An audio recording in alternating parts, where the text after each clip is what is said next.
Hey, you've got this part of the video. You've got the live, unedited edition. Home Gadget Geeks Thursday night. It's the 22nd of August, 2024. It's 8 p.m. in the Central Time Zone, 9 Eastern, 7 Mountain, 6 Pacific. If you got this any other time than that, you've got the recorded version on YouTube. Hang tight.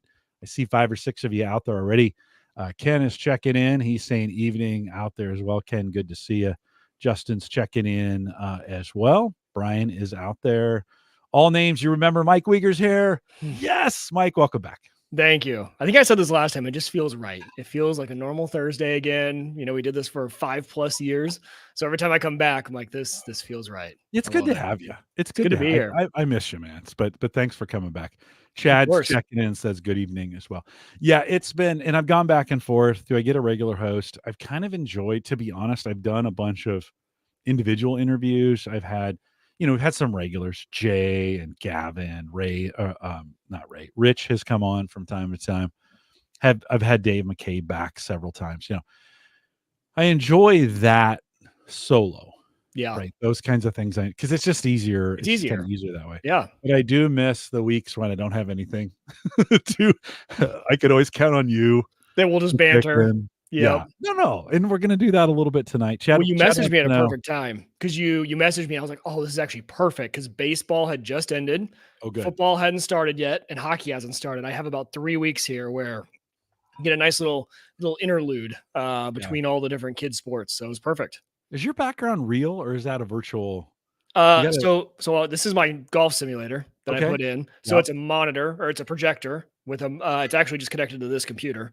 That's why I kind of moved my whole setup. So I shoved it in the corner of the basement that we weren't using. And I moved my gaming rig over here and that's what powers the golf sim. And so that's what that is. Nice. That's what you're seeing. It's real. It's not a virtual background. Nope. That's my real background. Nice. Yep. Nice. Chad says, does Mike have another new hobby? Oh, a couple. We'll talk about a few tonight. I have a couple. The golf simulator is definitely one, but we'll talk about that. We'll talk about a lot of fun stuff tonight. I got some cool things for you guys to check out. Yeah, it'll be fun. Tony says, I feel like I've seen a ghost. I love how it's all the same. You guys are all still here. Oh, yeah. Great. No one went anywhere. No, nobody goes. It is an interesting dynamic. People say to me all the time, we're 619 episodes into this thing. We're in the 13th year, 14th coming up right at the end of December as we go in. People are like, is there that much content to talk about? And you're like, yeah, when you talk about your life, it literally, you could go forever. Yeah. There's always new products and new things. And, we talk about life things going on and that kind of stuff too. So it's, you kind of don't run out of content. Well, that's the best part. That's like all the podcasts I listen to. I get attracted and I find the show because they generally talk about a topic I like, but I stay for the banter, right? I'm there. I could listen to an episode that was tech related or a ham radio podcast and they could talk about sports for the whole hour. And I would tune in just as normal because I like listening to the host. Right? You come for the topic and then you end up staying for the host. Yeah. Well, you stay for the life. Like we're all, I think, and you and I in pre-show were talking about this just a little bit. I'm to the point. I mean, this is more of a community life podcast than it is a tech podcast. We just happen to like the gadgets, so it's a convenient thing to talk about. Yeah. But I was giving you an update on my health situation, and when I did that show, it got tons of feedback. Like when 3, 4, 5 weeks ago, when I mentioned the MRI was clear and that I was cancer-free at this point for now. That never lasts forever. If people say cancer-free, you're kind of like, well, for now. But it's a lifestyle. It's a community. It's a relationship. I don't know, maybe the right exact word for it, but it's we've all been hanging out together. You mentioned, it's all the same. We've been doing this together for a lot of years, and so it's just happens to be Thursday night at 8 p.m. Central. Yep. I love it. So I'm glad you decided to say yes. Did you, we're going to talk about this in the show, but did you lose power during our storm? No, but it spawned, a lot of people around me did, and stories from coworkers. I think you did, right? We'll talk about it in the show, but it spawned, that's what the generator story is about. The Meshtastic story, what that's all about. Yeah. Yeah. Well, it was perfect when you mentioned it. I'm like, oh, because I ended 618 talking about where I'm going next. Okay. And because I talked about the whole generator setup, I set it up a little bit differently with I don't have it coming into the breaker box. I have it coming into a separate two, kind of Sub I panel. bring 240. No, not even. I built my own sub panel. So you Oh, bring okay. 240 in, split it into 15 amp, 120 circuits. Those Yep. each have 4 plugs. Then I just run extension cords to whatever I want to use it for Got it. inside the house. It basically allowed me not to have to run extension cords in the house, right? Yeah. Because you Well, always, that was my thing. Yeah. yeah, you just don't want to do that. Yeah. And I'll Uh, show you guys some pictures too when we talk about it. I'll show you how I Yeah. set it up. So, but I'm at the end of the show, I gave some options. I was like, okay, here's some things I'm thinking for the next phase of this. And so, what you and I are going to talk about is Perfect. what I've decided the next phase is going to be. You've done it already. So, I'm going to ask you a bunch of questions about how you did it. Oh, definitely. But yeah, it's going to be super fun. So, Great. yeah, it's great. Tony said he's trying to work. Let's see, he says trying to work, but still trying to watch the show. He's working. So, Tony, thanks for jumping in there. I know you And guys are talking about it looks like photo apps. Is that what you're talking? Oh, sorry. You were Prepper. It was the one you were highlighting. yeah, I was Photo just apps. saying needed Mike on the power outage Prepper Oh, show. Well, we're gonna if you do have a prepper group, I am down to get on that combo. I've kind of been back in that groove lately. I go through spikes and waves of my prepperness, but we're gonna talk about that first thing, guys. So hang on, that'll be the first. So we'll have ended 218 with me talking about it, and then Mike did some stuff. We'll bring it back in. I'll tell you what I'm gonna do. So we've got some stuff coming But up. real quick on the photo apps, guys, I don't know. We're not going to talk about this on the show, but has anyone been on the Image train? IMMICH for self-hosting. If you're not, I know we're not going to talk about it today, but it's a self-hosted Google Photos replacement that has gotten amazing. I've been following it for a few years. I've been using it. If you guys want your own kind of backup with an app that looks and functions just like Google Photos, but it's all self-hosted, check out Image. It's fantastic. It's funny timing because I do YouTube videos every like 2 years. I'll make one just for fun. And the last time I had actually done it with a kind of a different methodology. So now I need to already go and make an update video to that. But yeah, check out Image if you guys are looking for that sort of thing. Brian says thanks, Mike. Might check. For sure. That out. It's like, and the best part about it is it's great for a family. So I host on my server. I set Hannah up with an account, put the app on her phone. It auto syncs everything, which that's the differentiator on all these photo apps is how well does it auto sync. Yeah. Auto syncs. It has the memories. It actually reminds you of Google Photos or the Apple Photos, both. It's absolutely fantastic. Super cool. All right, let's kick this thing off. You drinking anything tonight? Yeah, I'm having a Spindrift. I don't know if you've ever had those. It's a sparkling water, but it's lime and mint. It tastes like a mojito. Nice. They are really, really good. Okay. Yeah. NA. Yeah. NA? Still Good. 11 months now. Nice. So one more month will be a year. Yeah, I like it. It's been a good change. It's cheaper. Oh yeah. It's healthier. It's way healthier. Yep. Yeah. It's been great. Well, so now that you're saying that, I'll say I've got a little Buffalo Trace. And that's my favorite too. Right before I went on this trade, I fell in love with Buffalo Trace, and I was drinking the Creta. It was probably the reason I actually got needed to go on this. But yeah, that stuff is delicious. It's good. Listen, it's good to keep it in check. Oh it's good to Justin says liver's evil and must be punished. Yep.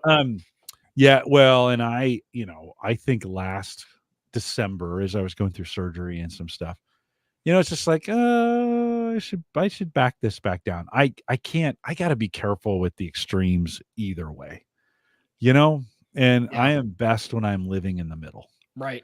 And for me, anyways, that's what works for me. So tried to pull it back a little bit. And, but I mean, man, with my kids, I bought so much.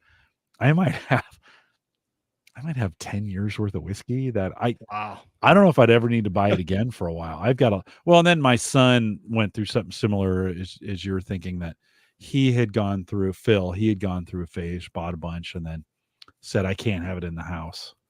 So I was like, well, so Yeah. we set up a liquor cabinet and 2 of the shelves were just his.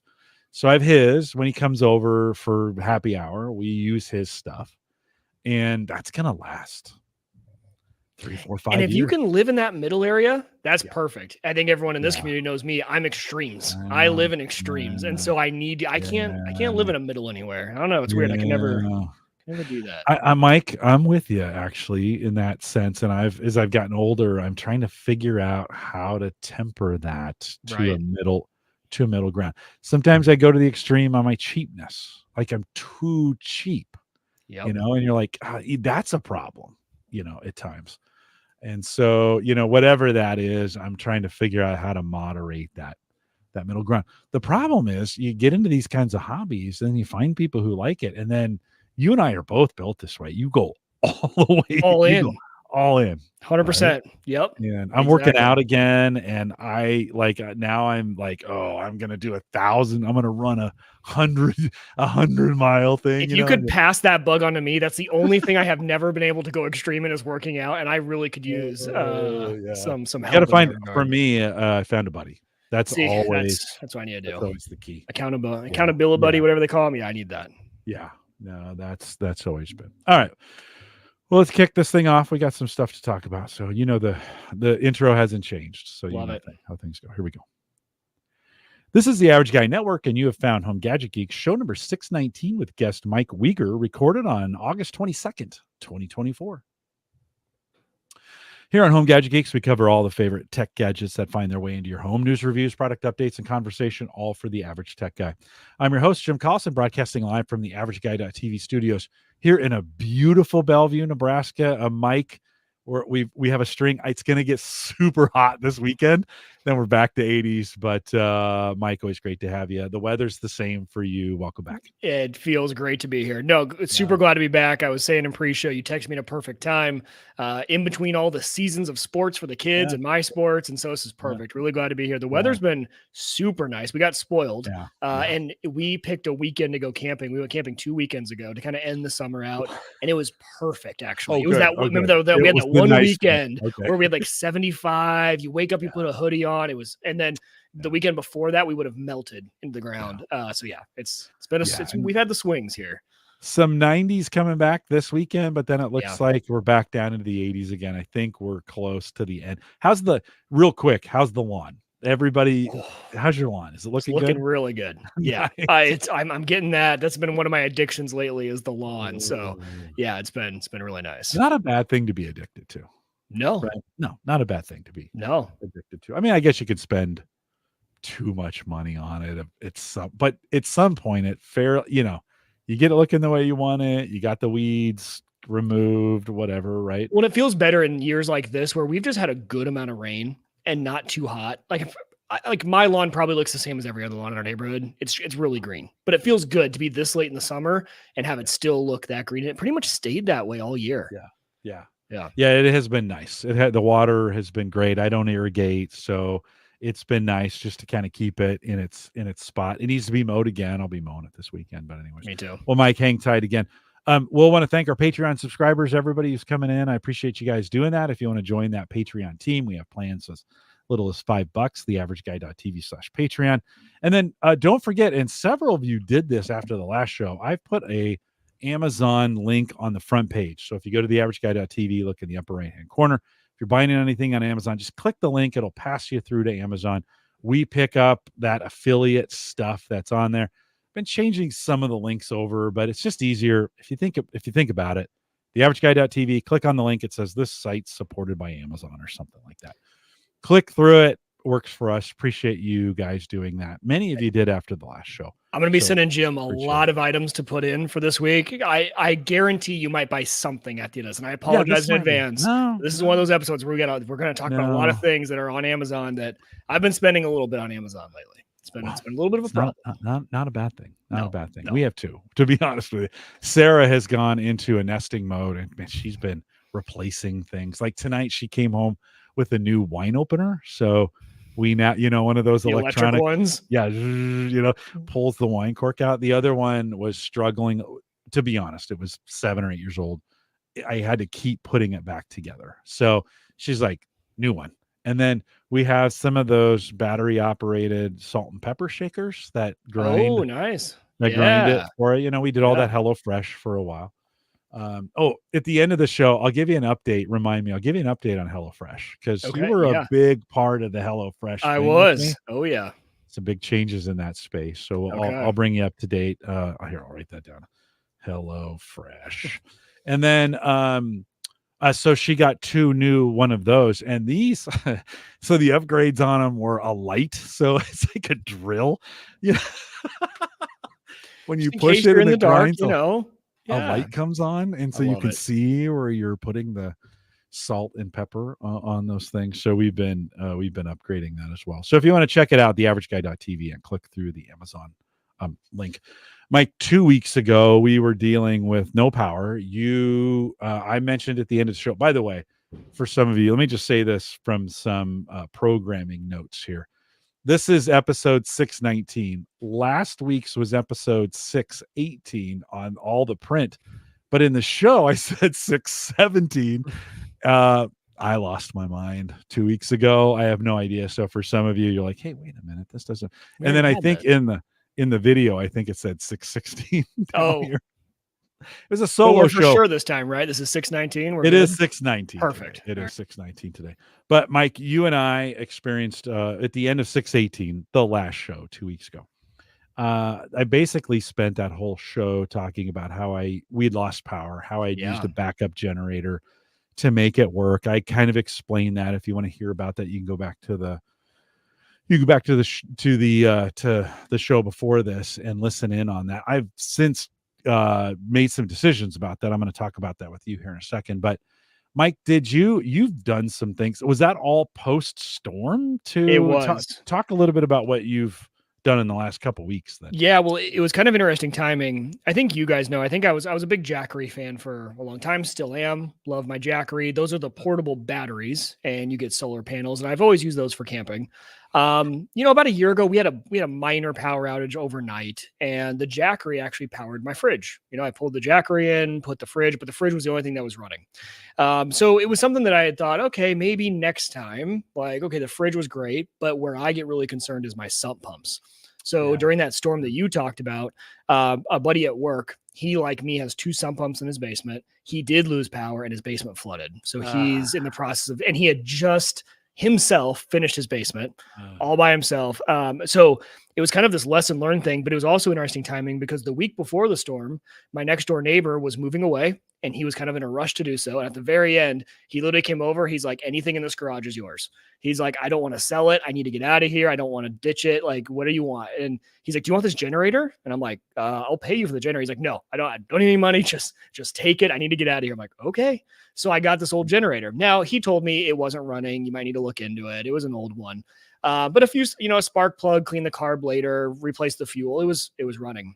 So I had this generator sitting around, and then we have the storm that you obviously covered on your podcast. And with my buddy's story at work, I said, it's really time that I figure out what I would do. Cause I was really lucky. Our neighborhood is actually interesting. My cul-de-sac is on must be on a different circuit because people across the street didn't have power. We did. And our circle is kind of notorious for that. We either have it and the neighborhood doesn't, or vice versa. So I was like, okay, it's time to kind of plan this out. And as I looked into it, my first plan of attack was just like, I have the Jackery for the fridge, but I need sump pump backups. And I don't know if you guys have looked into sump pump backups, but they are expensive. And we're talking like $1,000 per sump pump because you need a big battery, you need to replace the whole thing. So as every single thing in my life happens, a YouTube video popped up in my feed. And I don't know how it popped up, but it was like, add generator backup power to your house easy, right? And I was like, okay, let me watch the video. Long story short, my next project that I was going to embark on that weekend was installing an outlet for my generator on the outside of my house and installing an interlock kit. And I had no idea what any of that meant or what this was going to be when I got into it. But here's what it is. Essentially, what you can do is you can install a receptacle, and I will share my screen here real quick, kind of show you what it looks like. Let's see, window. Oh, I should have had this up already. That's all right. We'll get there eventually. It is okay. Go ahead, bring it. Boom. All right. So for the audio listeners and video listeners, you can hear it. For audio listeners, essentially what you can do is you can buy a 30 amp or a 50 amp power receptacle. It's weatherproof, and it's essentially an outlet that you plug into on the outside of your house. And you have to kind of decide 30 or 50 amps. We'll probably get into that here in a little bit. I went with 30. And then all you have to do is wire this receptacle. You have to get electrical wire down into wherever your main panel is. Now, some people are very lucky and their main panel is outside, so it's really easy. You can do all of this outdoors. My electrical panel is actually in my basement. And so where I chose to install this for you video watchers, you can see, essentially I have my main power coming in on the side of my house, and it runs down an insulated pipe, and it goes down and follows directly right into my breaker, which is right below this meter. So what I decided to do, I was like, well, I know those wires go to my box, and I really didn't want to drill any new holes in my house. So I actually took the cover off of that piping because I figured your cover is always replaceable. Like if this for some reason was not code when we need to move, I can take the cover off, put a new cover on, and it's like nothing was ever there. So I took the cover off. I drilled a little hole in it, and bought some of this. I'm forgetting the name of it. It's like flex something type of tubing. It's great. Liquid tubing or something. And essentially you get it in the electrical aisle. You can cut it to whatever length you need. So got it all watertight. And then the best part about this is behind the cover, when you open it up, you essentially just see all your main wires running down to your box. And so what you need is you need the power receptacle. You need some 10-3 wire if you're doing 30 amp. You want 6-3 wire if you're doing 50 amp. And really, the wiring's the most expensive part. It is now. All I needed was 15 feet. Yeah. And I think that was about $70 worth of electrical wire. Yeah. And that was 10-3. 6-3 is even more expensive. Side note, if you're dumb like me and have never done electrical, when you look at the wires, there's 4 of them, but they call it 3. They say 10 through. So 10 is your gauge. 3 is the wires. They're counting the conductors, not the ground. So I'm in there asking the guy I'm like, well, I'm looking at the picture. There's 4. I'm like, is there 10-4 wire? And he's like, I don't know. And so then I found out, long story short, even though it has 4 wires in there, you're looking for 10-3. Well, and you're going to wire it 240, right? So you need this isn't 120 voltage. You're going to wire it 240 out of the, right? Yes. So that's why you need the 3, right? That's why you need the 3. Correct. 2 hots and a common neutral. Yeah, neutral, and then your ground. So a red, a black, and a white with your white and your neutral. Yeah. And this project, I should just said it from the beginning. I've done wire work with ham radio. I've never done it in my electrical, except for actually this room that I'm in right now is kind of my golf sim room. This didn't have any lights in it, and I put in some can lights and some switches, learned some videos. So I had a very limited experience. But with that limited experience, this is still something a total amateur could do. You definitely want to be safe with it. You want to watch as many videos because you're dealing with some dangerous stuff. But so long as you have, a meter to kind of check and make sure there's no electricity flowing whenever you're working on this stuff, this is something that anyone really could tackle. And we should say, check your local code. Yes. Right. Because the electrical code is different every area. Make sure you're up to date with sometimes conduit is specified in the code. Sometimes length is specified in the code. Sometimes the wiring is specified in the code. So just check with your code. By the way, you can get an electrician to do this as well. Oh, for sure. And yes. It's not terribly expensive. You're paying for somebody's time, but it is, you can have an electrician do this. They do this all the time. But like you're saying, this actually isn't that hard to set up. No, so it's not. Keep going. And the other thing, one thing that I probably should have just consulted with an electrician because I was getting conflicting information. So definitely check this. If you're not getting kind of outdoor rated wire, I got the stuff the Romex you would see on the inside. What I did read is if you're going to use that, take the outdoor casing off, either have outdoor rated or take the sheathing off because that cardboard in there will get wet and it'll soak and it'll keep the water around the wire. So I actually took the wires out of that. So mine are the insulated wires, but I took them out of the Romex outer casing. You could also purchase these wires separately if you wanted to. You could get spools of that 10 gauge. That 10 you're talking about is gauge 10 or 6 gauge wire. You can get separate wires and run them without the Romex Romex around them, as we call it here in the United States. And you would run those 3 wires in plus a ground. Correct. To make it work. Yep. Yeah. So on the outside, those receptacles make it really easy to wire in. And Tony actually brings up a really good point, which kind of leads us to the inside of the house. Tony asks, and it doesn't power back to the grid. So here's the part on the inside. So when you're running this on the inside, to make it code, either you need to do one of two things. You need to install a sub panel where you're going to have kind of the switch back and forth. Or this is also code, even though it kind of looks janky. It's called an interlock switch. So for the people watching on the video, you can kind of see what this is. Essentially, the interlock switch, what it does is a physical piece of metal that prevents both your main and your generator breaker from being on at the same time. Because if your main is off, you're not going to be backfeeding power to the grid. So the interlock switch, once I switch my main off, you can slide the piece of metal up and then turn your generator breaker on. But this is where I learned a lot. So from the picture, you guys can see once you have run the wire into your box, you are essentially wiring it up just like any other breaker in your house. So in your breaker box, you'll see you have them all. So you do need, so I have a dual 30 breaker. You can see on this top right here. When you're buying your interlock switch, I just got mine off Amazon. Actually, I got all these parts almost off Amazon. I went to Lowe's for the wiring just because to get that locally. But the interlock switch, do pay attention because it will tell you where, number one, you need to know what type of box you have because sometimes people's main switch is up top. Sometimes it's vertical, sideways. So you got to kind of look at the pictures and make sure you're getting the right one. You also need to know what position your breaker needs to be in for your generator.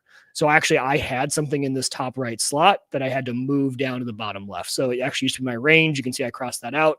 But essentially what you do is you put in your breaker, you wire your 2 hots into your breaker.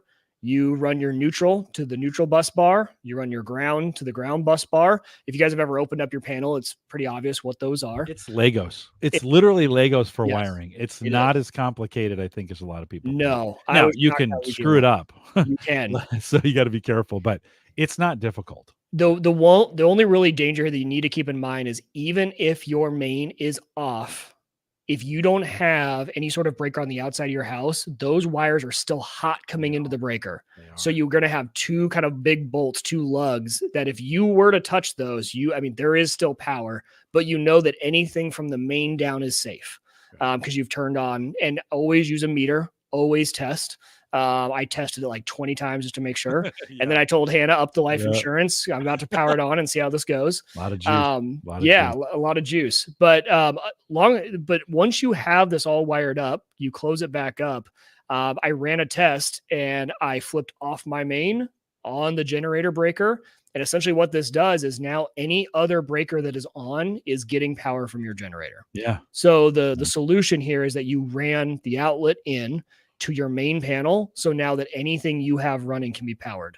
You will need to just kind of test and see how much juice and what type of, your generator can run a certain wattage. And you just need to kind of play with that.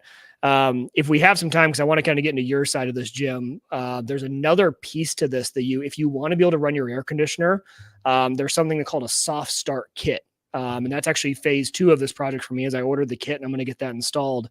Air conditioners take a lot of start amperage. To start up an AC, the amperage is really high, like 120 amps. Well, that your generator likely is not going to do that. But you can get kits that will bring that starting amperage down by about 75% if you wanted to be able to run it. I think the final thought from my side on this, Jim, is the big decision you need to make when you run this is a 30 amp or a 50 amp. And that's really going to depend on the generator you have, or if you haven't bought one yet, the budget you have for your generator. My generator was a 30 amp. It was free to me. Yeah.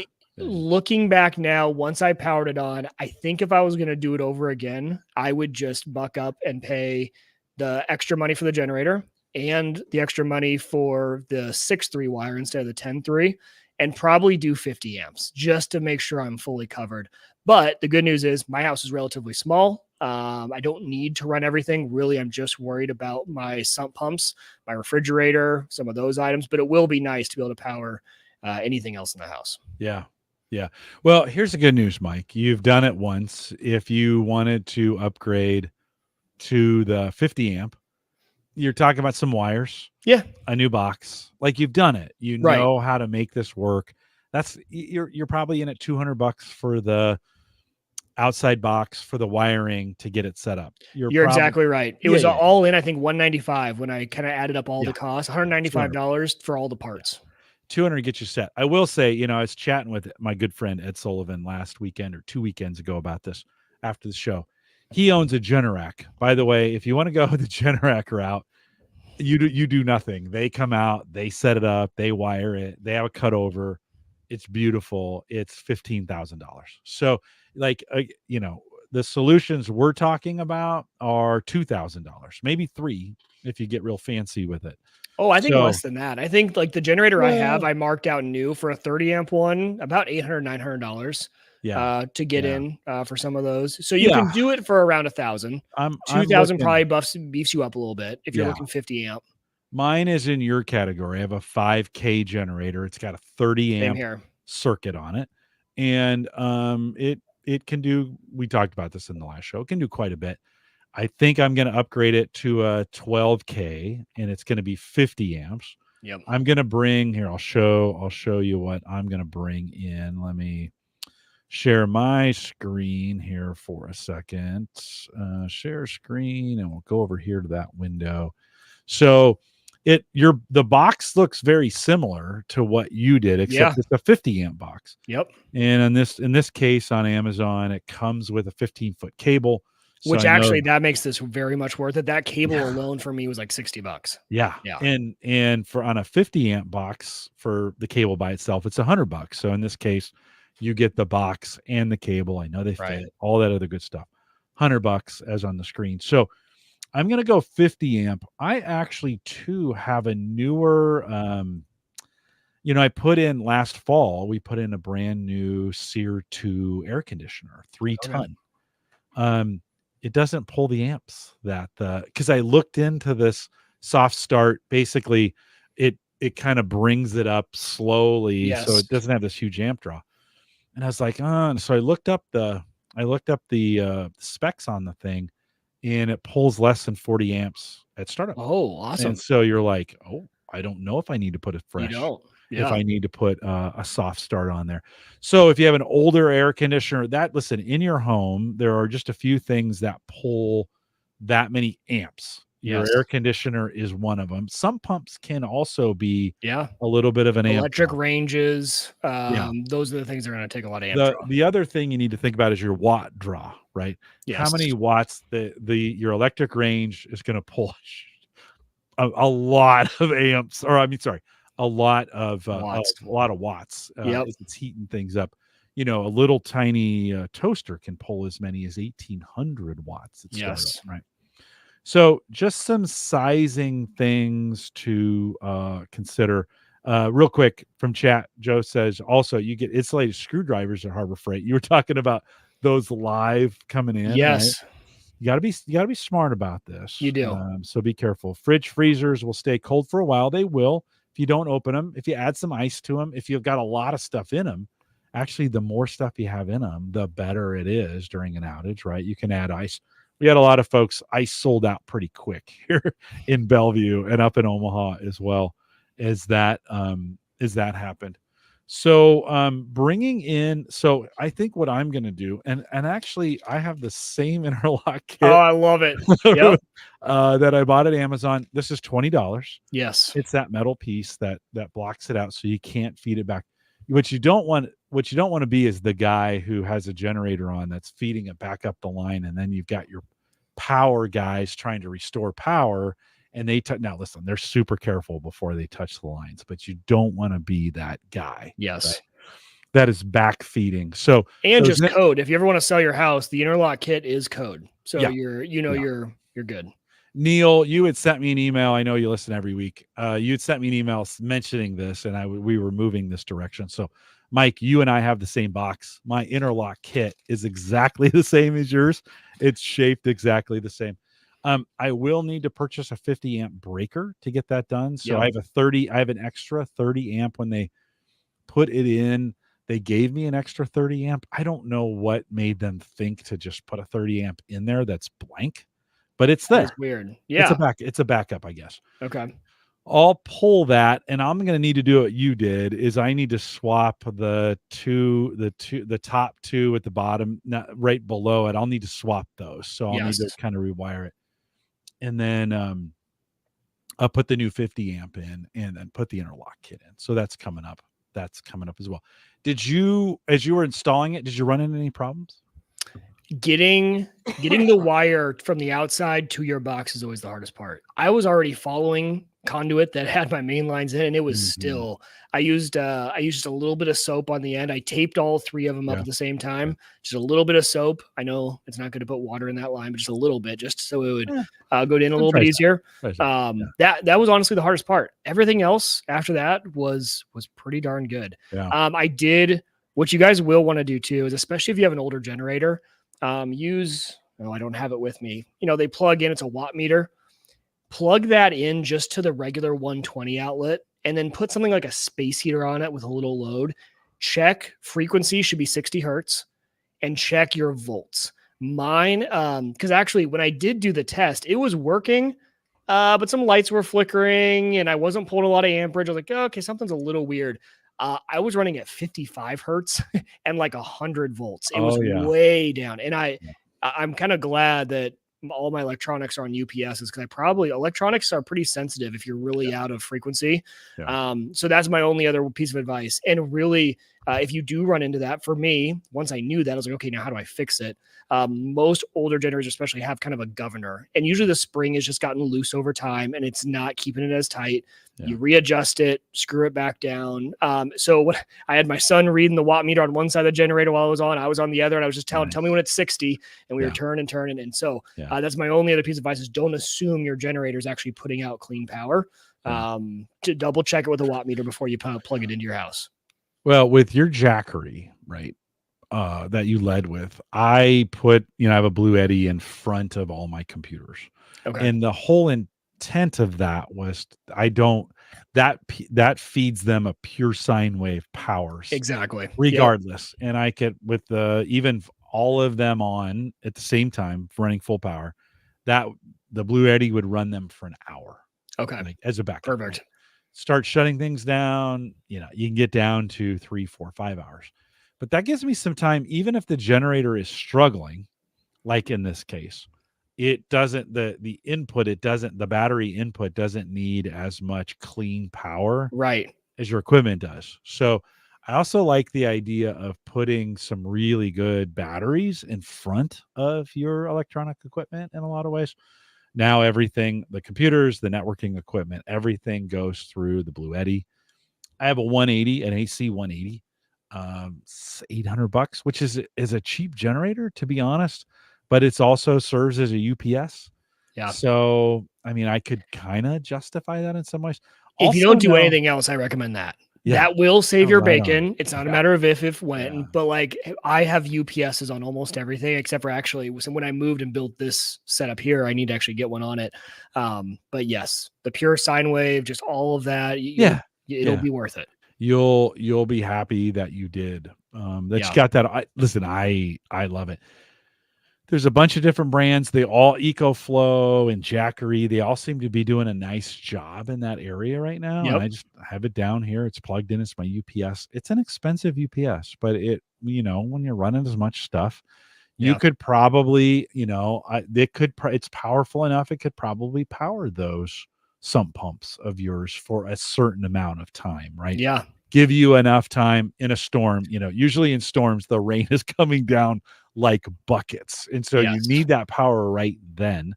Give you some time to set up the generator, plug it in, get that connected to the battery backup. It's, by the way, these solar generators are kind of designed, their input inverters, right? The stuff coming in from solar is kind of designed for really crappy power, because it's inconsistent. It's on, it's off, it's clouds, it's different voltages. And so it's from a generator standpoint, it's a nice thing to have in front of everything. And do you know, that's something I haven't checked into. Does EcoFlow or any of those, I'm sure it's top dollar, but do any of those have like a 30 or 50 amp out? Because the other way about this too is you could put the EcoFlow outside, plug that into the outlet and that into the generator. And then your whole house is getting the benefit of that. Yeah. I'm sure those are top dollar ones that have that kind of power out. Yeah. But that's another option, right? So that's what that outlet gives you, is kind of that flexibility. Yeah. I went down that rabbit hole Did you? in the last 2 weeks, right? And for my size of a house, we're talking about $7,000 in batteries. Wow. So what you would do is, so instead of, you basically have wired in an outlet straight into your board. What you're doing is taking the batteries and wiring them into your board. Now you can buy, there's Tesla units for this, or you can buy, there's whole home solutions you can buy. But if we're talking purely DIY, right?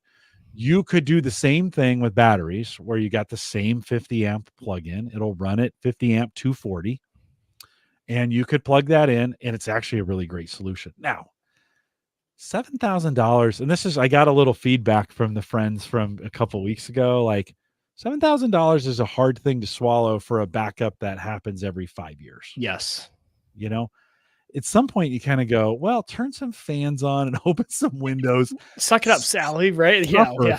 Yes. As long as you can keep your fridges on, you're not going to lose food. And your sump pumps, you're not flooding. You're not creating more than $7,000 worth of damage, right? No, right on. Yes. Right on. Yeah. Those things that matter to you. You can cook on the grill. Yeah. It's right. Some of those kinds of things. Yes. So I kind of abandoned that idea. I'm going to run, and let me show you. I think, so this will be the next generator that I buy.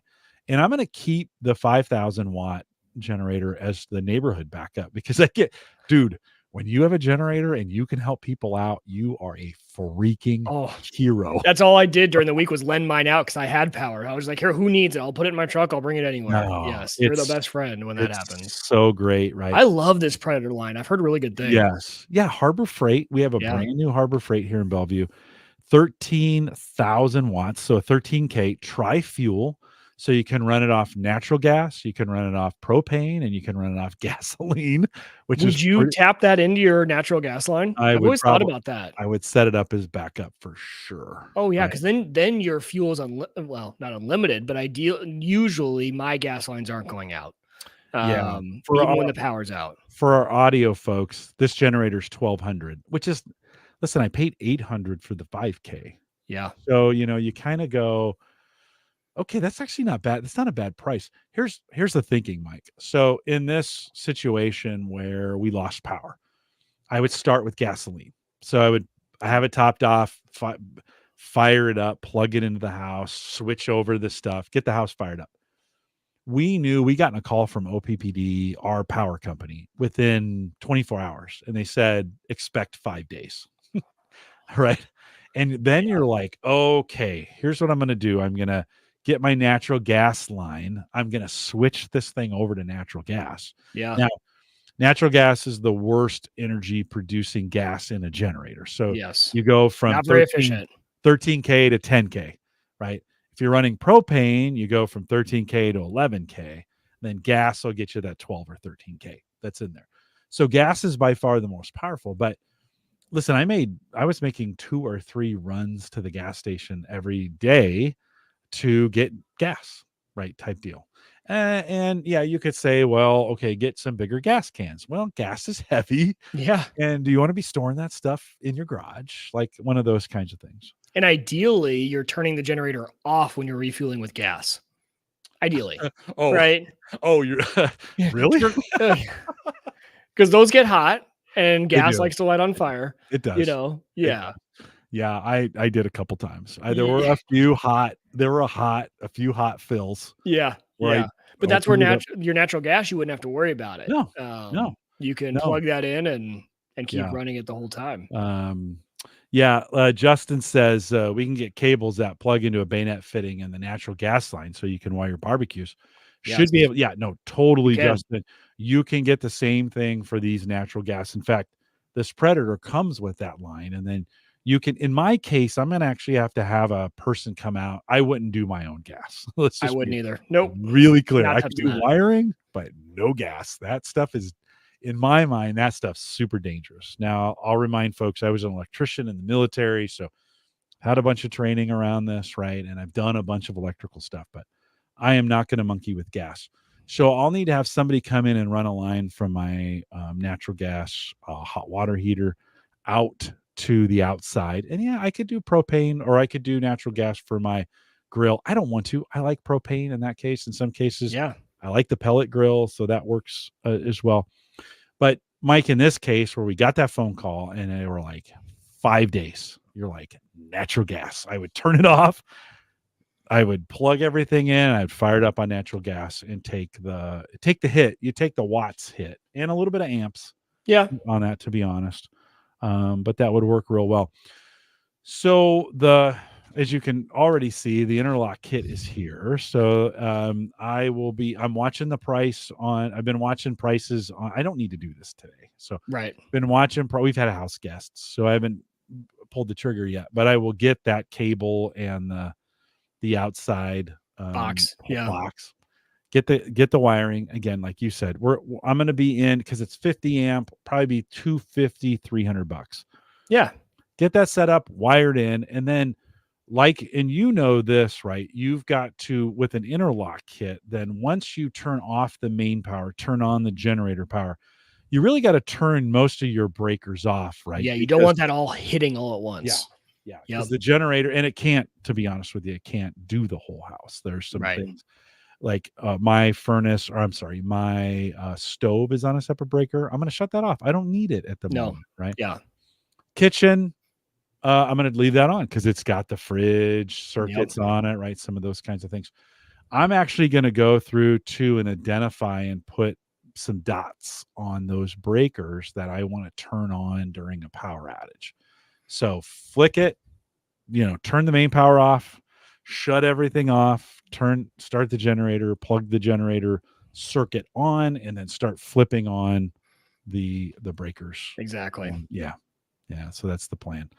So that's where I'm headed in the next, and I'm not in a hurry. We only get these events only happen every couple of years. So I'll take my time. I'm kind of hoping I'll get a Harbor Freight coupon of some kind that gets me 20% off anything. They run those deals from time to time.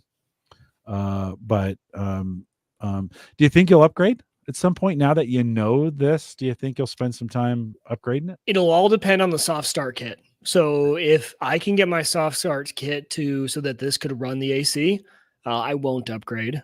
If it still can't run on 30 amps, then I might in the future. The good news is, though, I mean, if this ever, actually, most of the time we've lost our power, it's in the winter. Don't ask me why, but the winter is when we use it. And the heater doesn't take that much power because that's running on gas. So if it's in the wintertime, I'm totally fine. So no, I'm pretty happy for now with the 30 amp. And for me, it would require a whole new generator, all new wires. So no, I'm going to live out at least the first storm at 30 amps and see how that goes. It's good to go through it one time with what you have. You learn some things and you're like, I actually hardwired the furnace so that I have a plug coming out of it so that I could get that fan working in the furnace in an emergency situation in the winter. I could turn that on because natural gas works regardless of the electricity, right? Yeah. And so I wanted that at least to be able to heat us. And actually, I'm going to leave it that way. I rewired it so that plug comes out and into a plug that's got a switch on it. Anybody coming to service the furnace can just flick the switch off. It will cut the power off to the furnace and get it done that way. By the way, you can watch hundreds of YouTube videos on how to do this. Yes, you can. And I watched probably close to all of them. Yep. There are literally hundreds.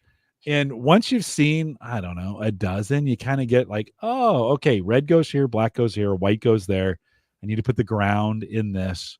Probably in my case, I don't have to, but I'm going to have a permanent stand for the generator outside that when I need to move, the generator is still portable, so I can move it off the stand, but it will have a grounding rod. I mean, I already have a grounding rod installed out here, and I'll run a ground to it that then, you roll it up and hide it when you're not using it. But when the generator's there, you unroll it, and it's part of the setup process. Roll the generator out where you want it, plug it in, plug the ground in, just to make sure. It's you can't be too safe on that. In some cases, these generators have an internal ground, and you don't have to worry about it. But it does just make sense. Just ground the thing, right? Yeah. Get it grounded, right? Yep. So cool. Well, when you said you'd had a story, anything else you'd add to that, Mike? Anything you learned through that experience? You didn't need to use it, so No, I didn't need to use it. It's funny though; it gets you thinking about all the things. To your point, what you would keep on and off. Something as silly as, oh, I should probably turn off my Olama self-hosted Chat GPT because that's a big GPU taking about 500 watts all the time. Something I wouldn't think about. Hey, turn off that VM, right? Turn off that virtual machine. You don't need that GPU cranking up all the time. So I was starting to make a list of just like, hey, maybe don't run XYZ if we have it on. yeah. But it's I turned off great learning Unraid. experience. I turned off the Unraid machine. Yeah. Because Oh, heat was an issue at some point, right? We had two air conditioners running upstairs, but down here it was getting pretty hot, and so the YouTube rig, which has got the GPU, creates a little bit of heat. Unraid creates a little bit of heat. I turned both of those off, and I've had the mining rigs off for a while, so I was really down to the Mac Mini, 85 watts for that Mac that's Mini good. and the monitor. And Yeah. you're like, huh, I could probably be doing a lot less. Oh yeah. You know? Yeah. Final thing I'll mention there, real quick. We mentioned the battery backups for like the server racks. Yeah. I will say if you do run a server rack that you can put a computer style UPC in that has the USB port. One thing I did learn, because what's nice about that is the UPS talks to the computer, and you can tell your computer, hey, when your battery backup is at 15%, do a clean shutdown. Yeah. That way it's not just draining all the way down. And what I learned is Unraid, if you have that UPS plugged into Unraid, Unraid obviously has the settings where it'll detect the UPS and you can tell it. It's also acting as a UPS, I think it's called the APC daemon server. So what I did was I installed that daemon on all my other machines, and they all just look to Unraid. Unraid has the cord plugged into the UPS because you only have one cord, and then it talks to all the other ones saying, hey, now you shut down, you shut down. So I didn't know that was even a thing. I didn't know that you could have essentially that APC daemon, because I was like, well, I only have one cable, but I have like 5 servers in here that I would love to clean shut down in that event. So something to check into. And I actually have, so Blue Eddy sits on the very front of everything, and then I have a couple UPSs. Like I have all the networking gear is actually on a UPS itself. Yeah. And that's plugged in to the other batteries on batteries on batteries. I kind of do. Yeah. And so you've got some redundant. Do I need it? No, but it's actually, yes, I do need it. I was super when the power went down, I was still at work and I was trying to drive home, and I had to pull into a garage. I had to pull into the Hilton garage to shelter. I mean, it was dude, bad. You remember how bad this was. Yep. And it was right during rush hour. And it was right at the end of the day. By the time I got home and I got in here and the power was gone, and you're just kind of glad. I mean, it was 30 minutes before I got home, and I came in and things were, still working. I didn't have to worry about any problems with stuff. And it gave me a lot of freedom and a lot of time to make some decisions. Okay, what do I want to leave up? What do I want to take down? What do I want to plug in? I know those fridges, like, Justin had said, you get about 4 hours on your fridge, which is awesome. So you don't need to make a lot of decisions in that moment. But if you're going to be out a while, once it does start going bad, I stress out hard. Right. Yeah. And so it's just kind of nice. Bring that generator up, plug in the fridges, get the freezers going. You sleep so much better knowing that all that stuff is working. So figure out, by the way, in our Discord group, theaverageguy.tv/Discord, Justin posted in there his backup setup, and it's pretty amazing. So you want to jump in there, check that out. It's pretty intense. It's got a big motor. Oh, I love it. It's got a big motor. And Ed too has taken the Generac solution, and we're again a little more expensive, but if you want a maintenance plan and you don't want to think about it and you just want your house to cut over, it's not.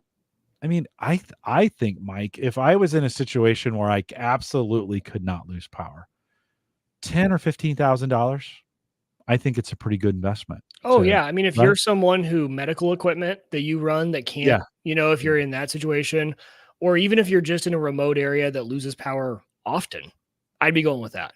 Right. Because then, Yeah. if you're in the Yeah. mountains and when you get snow covered, you lose power quite a bit. Yeah.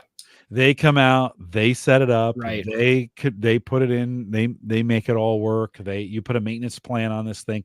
It fires itself up, I think once a month or every other week to runs for 10 minutes and then shuts itself back off. They come out and do all that stuff. So Did you happen to see the YouTube video of the guy who bought the military surplus generator? And he got it because it was damaged, like the outside was all beat up, but he Yeah. got essentially this military grade huge diesel generator for like $2,000. Yeah. And he did a whole install video because that's like 3-phase power. Yep. It was pretty cool. Those are 240/20Ks in some cases. Really? And yeah, You probably know all about them. That's what you what I probably worked on. on. Yeah. So Yeah, he that's was what I finding worked on. those. I'm like, that's actually a pretty genius. He laid a concrete, pad, put that in there, and Yeah. Diesel, they just yeah. run forever, Oh yeah. tough as nails, Yep. loud. Yeah. Yeah. There's a lot of Tony says, and Michael asked you this, he says, or charge my Tesla.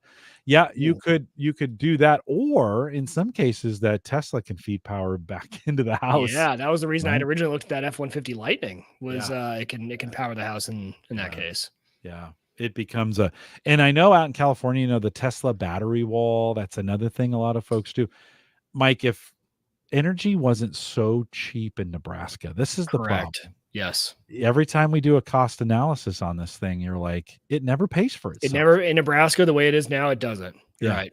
Yeah. So you're like, this is when I looked into I could do the whole battery thing and I may put some solar panels up and I could and then you're like, that never pays. No. That actually, you're losing money. Now, yeah, you get a backup out of the deal and some of those kinds of things, but you're like in the long term. So until that changes, and eventually it probably will. It will here. Yeah. Things will get a little bit cheaper. So, hey, you'd also mention Meshtastic and talk Meshtastic. Talk a little bit about that. Meshtastic. So, my love of ham radio has not gone anywhere, but this is a really cool project that if you are not a ham, you don't have a license to do this. If you want to have some fun with radio, Meshtastic is kind of taken the world by storm. And best way to describe Meshtastic is it is a bunch of little radios, cheap radios. They run on the LoRa platform, so long range. It uses about 900 megahertz in the United States. That frequency can change if you're in Europe or if you're in other areas.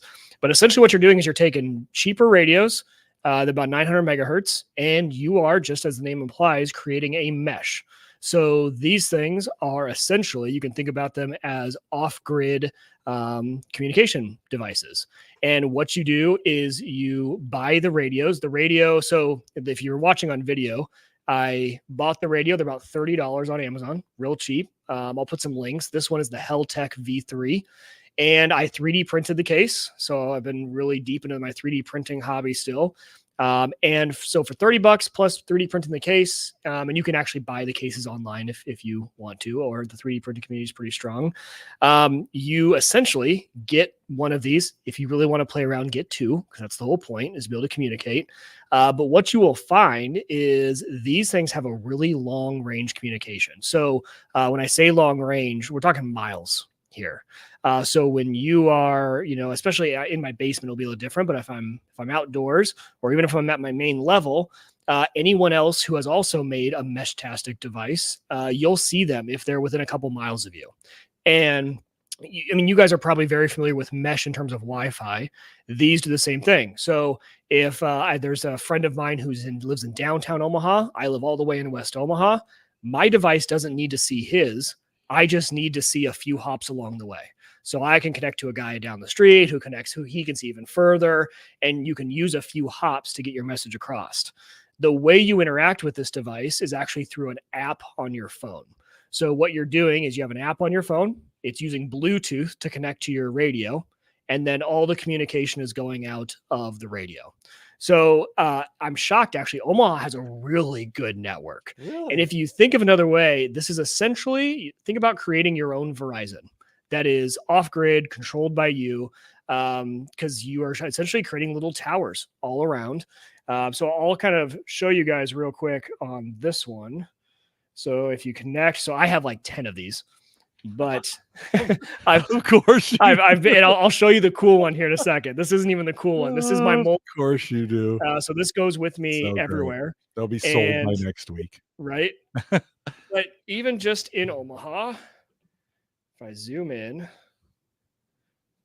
so is that going to focus? So see, there's a map of Omaha. Those are all the different nodes that my device can see right now. So I can talk to people downtown, anyone around here. So there's a pretty good community here in Omaha. Other cities, I went to Portland on a business trip and I took one of these. Portland has hundreds. I mean, you pretty much have like cell coverage of Meshtastic in some of these towns. So you use the app and you can see when you use the app, you essentially have chat. So it looks just like a texting app on your phone. And what you can do is there is a main channel that everyone kind of has access to. So anyone that's within range, when I send it out, they will see it. But what you can do is you can create encrypted channels. So I created like a Wieger family channel and I put it on just my devices. Essentially, all you have to do is know the encryption key. It's a standard AES key. If you have the key and you share that key, my message still uses the mesh. It passes along, but since it's encrypted, no one can see it except for devices that have the key. It's just like if you were doing a game of telephone and you were the only one in that group that spoke Spanish, you and the end person, you would say in Spanish and they would pass along, but they don't know what you mean, right? It's very similar concept with what you can do there. So the encryption side of this is really cool. It's a really fun way. Like I said, does not require a ham radio license. This is free licensed frequencies. So anyone can build one of these for $30. And if you really want to start having fun, what I have started doing is building these outdoor nodes that are solar powered. So what I have done is you got to come to the video to see. Yeah, this. You got to come to the video. Awesome. Yeah, nice. This is I bought all of these just pieces. I bought essentially an outdoor rated box, and I bought this is like $5 USB solar panel. I snipped the USB cord off the end and just wired those in. I put all the radio gear in this box. So $30 for the radio, plus probably about $45 in parts. This is a weatherproof. The antenna's on the top, and I actually have one of these mounted on a pole on my roof. And the great part about that is when it's on the roof, this is kind of talking to all the long range. My devices, I can be in my basement. My basement mesh doesn't need to be able to get out. It just, as long as I can see my roof one, and my roof one's doing the long range talking. Yeah. So I have been building all sorts of different form factors of this to kind of test out and see what works best. But there is a whole online culture to Meshtastic. It's fantastic. It's a really fun thing to really mess around with. All right. Is there a battery in there of some kind? Yeah. So actually I can open this up. I'll open this up. Make it big here. Yeah. So if I open it up without everything falling apart, so you'll see there's a 1,000 milliamp hour battery in there. Okay. You have your radio up top. Your radio, the one I chose, actually has a solar input. So all I had to do was wire in the red and black cables that I cut off the end of this USB solar panel, wired it in. So it's really simple. I mean, the radio is really tiny. The battery's the biggest part. This thing never drops below 98%. It gets enough sun throughout the day. They're already really low power devices. So I could probably have, a month of cloudy days in a row with no sun and still be fine. And then it charges back up whenever it has sunlight. So the funny part is people have been posting online funny places they just put these around town and see how long before they get stolen. Because for a $30 radio, I mean, if it gets stolen, that kind of sucks. But you can kind of just put these up anywhere. And people have been making much more official ones looking than this. But the final thing I'll say, it's also really fun to go in airplanes with them because these they're such long range that as you're flying, I'm picking up all of these on the ground. Oh, wow. So I flew to Omaha to Portland, and I probably got 100, and you can send a message. So I would just say like, hello from flight Southwest 3, and I would get responses. Oh, super cool. And they're on the ground somewhere and you're up in the airplane. And this is, it doesn't look the best. You probably scare a lot of passengers having this out. But I honestly just kept this in my backpack under the seat. Because obviously you Bluetooth to your phone. Yeah. No one even knew I had it with me. TSA doesn't care about them. Right. It's a really, really cool kind of project that they've started over there. So the ecosystem is restricted to the app. Is that right? I mean, so you're talking about communication within it doesn't give you data or any of those kinds of things outside It gives of it, you, right? it can be used for telemetry too. So for example, this one has a GPS unit in it. Let's go to, so like does this gentleman have one? Yeah. So, I mean, you saw on the map everything, but it can be used for telemetry. So it can pull in temperature data. It can share all sorts of stuff, whatever you want to share through it. It can share that telemetry. So people have been actually coming up with really good kind of use cases. They're very popular right now for hunting leases. If you have a ground that doesn't have good cell coverage, when you go and check in, they hand these out and you can message all throughout the property. They also do make, actually, I'm sure whoever makes, do you remember the old Blackberries that had the keyboard? Oh yeah. Whoever's the producer of those is having a great second life because everyone has been buying those devices. They're about $50. You get the board and the keyboard. It looks just like a Blackberry. They sell them without the case and people just 3D print a case for them.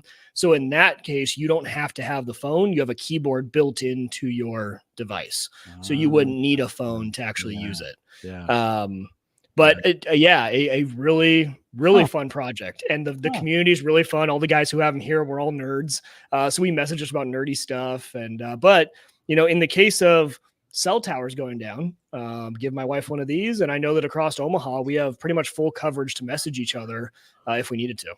Yeah, that's the real use case on this, right? Yes. Is to be able to, if communications are down, you've pre-set up the network, right? Yeah. They're going to stay up. They're going to, even in the, we just talked about power. Yeah. In this case, your tower is up and running. And it's solar. That thing runs forever. It's gonna be okay. In theory, then you could be able to have communication. Say you were out of town, if you could just find a spot that had the network that you needed, you could jump on there and then securely, right, communicate with her. And what you just hinted on is a little bit unique. So by default, you have to be within range of one of the hops. So like if I was out of town, I wouldn't be able to connect back to Omaha. However, there is the ability. Now there's the community is kind of divided if we actually like this, but you can use MQTT to connect different meshes together. So if you had one device that had an internet connection and it was in Omaha and it could see all the Omaha nodes, and there was another device in Kansas City that had the internet connection and it could see all the Kansas City nodes, you could use kind of an internet backbone between two of the nodes so that those two meshes could talk to each other. But otherwise, you're kind of limited by, for example, if you were on a farm and no one else had these, you're not going to see anything else. You're not going to see any other nodes unless you get one within range. But yeah, I mean, within the range of the device, you're going to have connection. The range of the devices. Yes. Though, right? So like about 5 hops is what is the best. So you can get 5 hops away from that person you're trying to reach. But those 5 hops are geographically limited, right? Say I'm in the Bay Area and there's, I'm thinking between San Francisco and LA, there are people, right?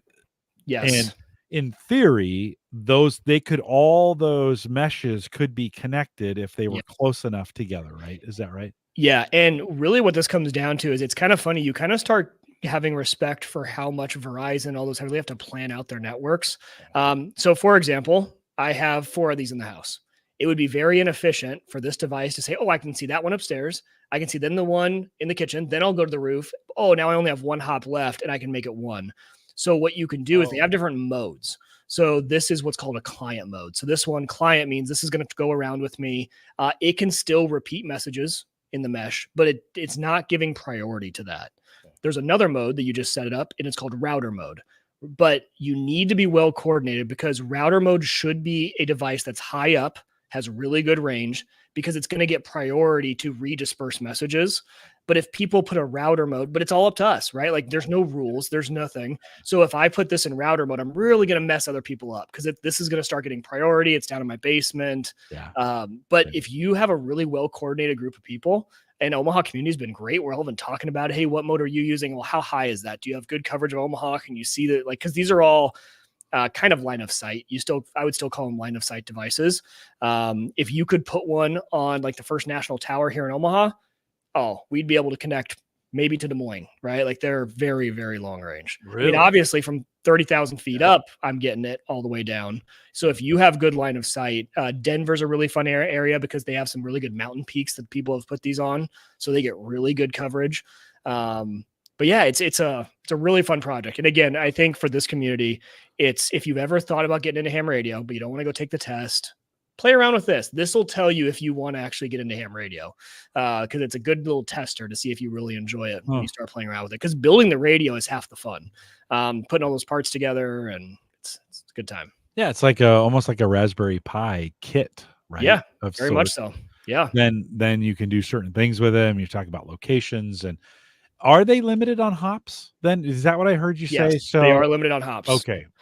So that's what. Okay. So actually, the developers, their first experience with this becoming really popular was all the guys brought these to DEF CON and it crashed. Like the mesh couldn't handle, because these are not time operated, meaning a lot of devices that are kind of run like this. Hey, we have a schedule. I'm going to transmit for 15 seconds. I'm going to listen for 15 seconds. I'm going to transmit. I'm going to listen. And all devices are on that same cadence. These are not. These are kind of just like, hey, I'm going to talk. Now I'm going to talk. Now I'm going to talk. So when they had a lot in there, it didn't work well. So they've been working with, okay, if you're going to be in an environment like that, if you're in a really saturated area, you guys probably want to operate in this preset, which is kind of, you talk longer, you talk shorter, you send more data, less data, larger bandwidth, less bandwidth. So it's an evolving project where they're kind of learning as it's been getting more popular. They kind of have recommendations for, are you in a sparsely, densely area with these devices, or are you going to be at a conference where all of a sudden 500 guys are going to show up with Meshtastic nodes, and what's going to work the best? They kind of build themselves as a ham alternative. They do. Yes. And it's funny, in Omaha, the guys I've been talking to, about half of them are hams. Half of them are just nerdy guys like us who love tech. But the nerdy guys have been, all the hams like, oh, you'll become one of us. Don't worry. Like you'll, if you're talking like that now, just wait. If you want to come become one of us. One of us. Yeah. Yep. Meshtastic, just like it sounds, meshtastic.org. If you want to check that out. Brian says, that's the value of listening to the show. He says, I've never heard of Meshtastic before. Meshtastic. There we go. Before this evening, a little too much Buffalo Trace. And it really sounds interesting. So super cool. Shot. Yeah. And I'm getting better, guys. I was actually away from Discord for a long time just because I don't sit at this computer very often. Yeah. But I'm getting better at actually checking those messages. So if you have any questions, feel free to DM me on Discord. How long do you think you'll do it for? Judging by the rate at how fast I've been buying them, I just bought another really cool one. It's a really small white unit. So at Lowe's, the solar powered lights that you can just mount to a wall that take in solar and they have lights. Well, you can just take the guts out and put a radio in there, and it's the same form factor, and it looks really cool. So I've been coming up with different form factors.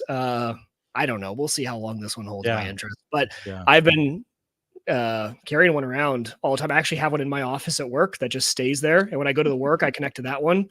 And this weekend, I might sneak onto the balcony at work and wire one where people can't see it because it's really high up. Our office is in a great spot. And if we could get a node there, we'd have really good line of sight all over Omaha. So. I was headed out to West Shores and I drove by your office on Dodge and I was like, I know a guy that works. Yeah, you've been in there. Yeah, tour there one time. It was a ton of fun. Yeah, a ton of fun. Any chance? I mean, any thoughts of data transfer? I mean, I know like messaging and stuff, but they've been playing around with both data, like how much packet data could we send? Like you can't send a picture. So it's a texting app, but you can't send pictures or anything. But other than that, to voice, like they would love to get to a point where you could use voice. I don't think that's much as a priority though, because you always have, like, if you really want to do voice, a ham radio repeater tower is way better. And the infrastructure is already there. The infrastructure is not there for texting off grid. You can use in ham. We do have a few ways to do it. Extremely expensive.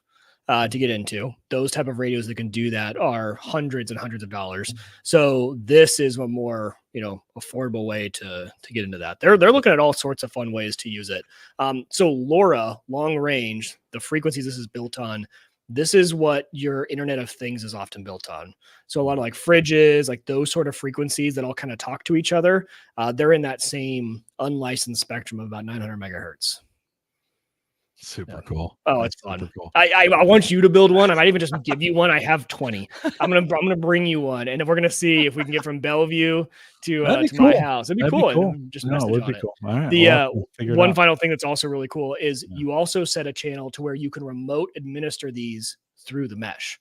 So if, let's say, I put one on the roof of my work building, I don't need to get up there to configure it. You can use the mesh itself in an admin channel that's encrypted to, hey, turn off Bluetooth. Hey, I'm going to change this channel or do this, which is great for remote administration. Yeah. No, right on. No, that sounds cool. I mean, it's super hamish, right? Oh, yes. Yeah. Yes, it's ham adjacent. Yeah, it's very ham adjacent. Yeah.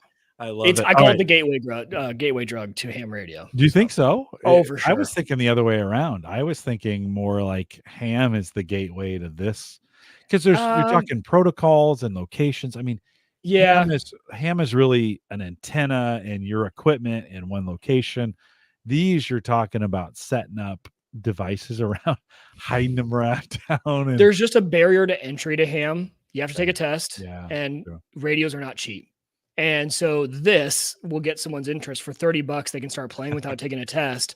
And then they find out they love this sort of stuff. Like, I might go take that test. I might want to get into more. So that's why I think it's the other way around. Yeah.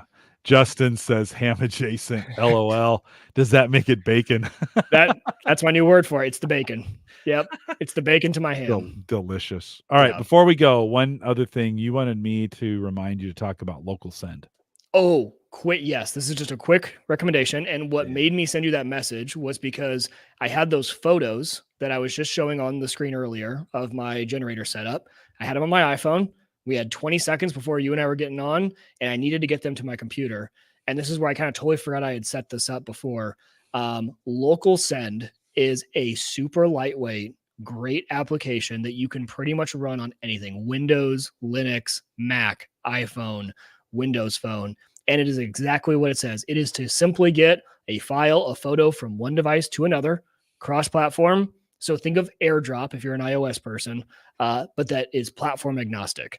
It is the easiest to set up. Just install it, run it.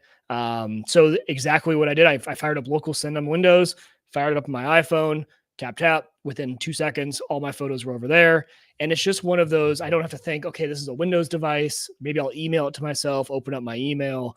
I've used it a bunch on my server rack with my Linux devices. When I'm sending config files back and forth, it is just way easier to fire up LocalSend than to even, for me, it's faster than firing up like a SSH session or FTP or anything like that. So and local, right? This isn't, you're not sending these across the world. Correct. These are local devices. Yep. It's Wi-Fi. I haven't played too much, but I think there is a way for, like, if you had it on your phone and I had it on mine, I think there is a way I don't know. I haven't looked into it there. All I've done is I've used it on my LAN, but I know it is a little bit more powerful. I think there are ways you can set up like a server, like a LocalSend server, that you could set up to talk to, but I haven't looked into that piece. Okay. But it solves a problem that almost everyone here has probably had. Yeah. Well, you're trying to get a file from one thing to another, and it's not the same thing. Shoot, even to be honest, getting Windows to talk to Windows sometimes is a little bit of a challenge. Yep. Decentralized. So from their site and at localsend.org, decentralized, cross-platform, it's free, it's open source code, end-to-end encryption. They say easy to use. I guess I take your word on that, right? Pretty easy to the easiest thing to use. It is. And they have to, both devices need to be on the same network, right? Unless you set up what you were talking about. And that's where I probably should have looked into it before I gave it. I don't know. But like, for example, like I just fired it up. Here's my app and it's seeing the one device that you can't see. It's probably washed out, but it's my Windows machine. Yeah. And it's on probably the Wi-Fi. But I do know there is a way that you can have it be so you don't have to be on the exact same network. I think there's a way to use Bluetooth. I guess it does tell me, please ensure the desired target is also on the same Wi-Fi network. Yeah. Yeah. So I Yeah. guess that answers that. But Okay. Yeah. Well, great little tip. worth looking at. This is the first time I've seen it too. Yeah. LocalSend.org. Worth looking into as Oh far yeah. as I mean, even if you're thinking about, I've got a Mac. I'm on a Mac now, but I got Windows boxes. Now, I run those through the Unraid server, so you can, but for some folks who don't have that intermediary server of some kind set up, this is kind of a way to get Yeah. stuff off your Android phone onto Windows, or off of Windows onto your iPhone. Without Yeah. plugging in any IP address or anything, it just says, "Oh, there's another person running LocalSend," and it comes up with a funny name for it. It's like gives you like purple. This is purple rain, and you're orange peach. And I just say, okay. I look at my machine. Yeah. And you can name them if you want, but it's you don't have to know any IP addresses or anything. It's What's very much AirDrop esque for what's all their devices. monetization? How are they gonna? That's a great question. I do not know. Okay. They have a Discord and a GitHub if you want to check it out. LocalSend, all one word, localsend.org. I'll have that in the show notes. Yeah. As well. Open source, which is always good to see too. Yeah. No, right on. Mike, I told you, we'll wrap it with this. I told you I'd fill you in on Sarah Fresh. I didn't call it that, but we for a long time were HelloFresh customers. And actually Sarah canceled the account without even telling me. She was like, "We're done with HelloFresh." Well, I mean, it's kind of listen, it's still in between eating out and buying food yourself. Price wise, you mean? Yeah, price wise. Yeah. Right. Right. And she was just like, we'd done it for 6 or 7 years. And she was like, "I think I can do this." And she's like, "As long as you're willing to cook it, I'll prep it." So on Sundays at the Sunday night dinner, we pick meals for the week. We've got all these recipe cards. And so we go through the recipe cards like, okay, what do we want this week? We pick 3 meals or 4, whatever. And she'll build a shopping list and go out, and then she puts them together. She'll buy the right amount and prep them and actually puts them in a bag. Wow. Like you would like a grocery bag. Yeah. Right? Yeah. Kind of thing. Like the HelloFresh comes in the paper bags. Correct. She puts them in paper bags, and she even writes on the outside what the recipe is and what day of the week we have it scheduled for. Now, she really likes to do that. That's kind of her thing. Not so much on the cooking. I mean, she'll cook it, but Yeah. her personality likes to prep for all that stuff. And so it's been no change. I come in like, it's Tuesday. I open the fridge. There's a Tuesday bag in the fridge. We pull it out, and because we're prepping it ourselves, if we want to prep more, she can put more into the recipe, right? Yeah. We'll cook more. I'm surprised she's just not multiplying everything by 10 and all of a sudden starting a little neighborhood Sarah Fresh company. Yeah, if you're already doing it, right, just divide it out. Yeah, you don't get to pick your meals. You get to eat what the Collisons are eating, but here's your and like meals. Last night we did couscous and meat and a little bit of a Tuscan heat in there and some some peppers, some that were supposed to be stuffed. We ended up cutting them up and put them in. We made a little bit more than we normally would have made, which was super delicious. And you kind of make it the way you want to make it. You get good enough at this that you're like, "Oh, okay, let's tweak this a little bit to get that." Yeah. Or we'll replace, like she had said on one of them, "Hey, she doesn't like green peppers, but so she got yellow or orange peppers on for that instead." So it's allowed us to kind of customize the meals. There's still did you say you're HelloFresh. using the recipe cards that you've been getting over there? Okay, that's perfect. We have thousands of them. Right. Like Sarah and Sammy are both organizers, so they've put them in binders by protein. And it's actually working. It's working. I alluded to this in a show a couple weeks ago. It's working really, really well. And it's given her, she really likes putting those kits. We even bought some specialized plastic containers that are really small. And then you're like, okay, how do we clean these containers? So we bought a dishwasher, like it's designed for small items you put that in there in the dishwasher. And so, yeah, it's working. It's working out. The other night I came in, I'm like, what are we doing? And Sammy's like, it's in the fridge, Dad. Just go grab it. Like, oh, that's great. I didn't know it was ready to go. That's And awesome. so, yeah, so we call it Sarah Fresh, and not available for sale. But I say this to say we've successfully kind of transitioned from a meal service, which, by the way, super helpful during the pandemic, saved our bacon during the pandemic. As far as all those meals, we never would have cooked like that during the pandemic if we hadn't had HelloFresh. Yeah. Wouldn't have done it. Taught us 100 new recipes that really made our eating experience a lot better.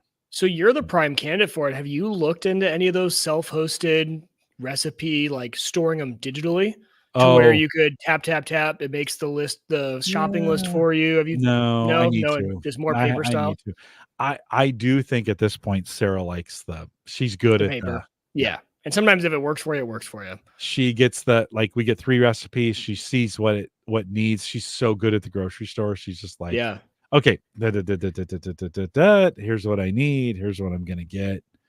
I So don't know which one my buddy uses, but he said his favorite part is apparently there's a random select. So he clicks random and then he clicks add the items to his list. And then he just goes to the store and buys it. And he gets home and he sees, oh, which random thing did it pick for me? And he does it throughout the week. And I don't know, it sounded pretty nice. I didn't ask him the name of it. And yeah, mainly because Hannah and I don't cook. Well, yeah, we do, but we're pretty basic. We yeah, need to do something like this to spice it up, but we yeah, haven't. yeah. It's Oh, so like listen, Justin Simmons says Mealy. Maybe Mealy is one of those yeah, self-hosted. yeah, mealy. You know what? You got to figure out what works for you. Yeah. That's the big, like anything, you got to get into this. By the way, if you're bored on your cooking, I still recommend HelloFresh. I don't have a code for him anymore. They've been super aggressive about trying to get us back. Really? Oh my God. They're throwing money at us. Like, man, Come we back. had them for years. Where'd they go? Here's my recommendation. Sign up for HelloFresh, take advantage of their free stuff, get a couple meals, and then quit. And I mean quit completely. Then they'll offer you maybe, I don't know, maybe the algorithm will determine that, right? But then they'll offer you a bunch of money to come back, take the money to come back, do it for a couple weeks, quit. Lather, rinse, repeat. I don't know how long you could do that for, but they keep throwing money at us like, come back. And we're like, no, I think we're good. Yeah. And listen, the service was great. One of the things I've noticed, so grocery store produce, HelloFresh produce, completely different. Which one's better? Your grocery store for sure. It's Got it. giant. Now, Okay. I'm not always sure that's a good thing. Like the chicken we get from a grocery store, giant, but that may be because of steroids, Right. right? And where your HelloFresh may actually be more organic Yeah. than than buying it from the grocery store. So you got to kind of figure out what you're getting sourced. You're also, if you're going to buy produce at your grocery store, they don't sell it in the sizes that you need for HelloFresh. So you got to kind of plan, you might want to plan a couple meals with green onions where you're going to get because in the grocery store, you're going to get a bundle of those things, right? You can certainly waste a lot of food if you're buy from the grocery store and you don't cook often. You will waste a lot of food. Oh yeah. And so be careful. It drives me crazy. And same on the meat side of things. If you buy, you buy meat packages in the store, they're giant. And now, depending on your family, there's 3 of us, right? And so some of those packets are 2 or 3 times more what we need. And so, yes, it's cheaper, but if you're throwing it away, It's not cheap. Yeah. You're paying the same price, friends. Yeah. Right?